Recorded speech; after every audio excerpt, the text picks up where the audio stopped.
And its hat goes on like this. Well, this is the final step in creating this very expressive pumpkin. The material list is very short. Some black construction paper, some floral wire, and some black pipe cleaners. So what you want to start with is a carved jack-o'-lantern. Take a piece of paper, black, or you can use any color you like, frankly, and take and fold it into thirds like this, you see? By doing this, with one cut, you can get 3 bats.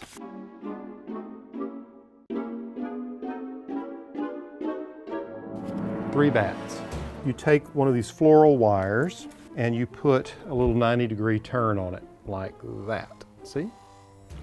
And then you take, in the center of the bat, you just apply some hot glue. You set the wire in it like this, and you take a tab of that construction paper and you lay it across there just to secure it. Take some of these pipe cleaners. You see how I've stuck them in the top associated with the bat. Is just take the pipe cleaner and wrap it around your index finger for those little curly cues like that, and then you just simply stick those into the pumpkin. From the garden home, I'm Alan Smith.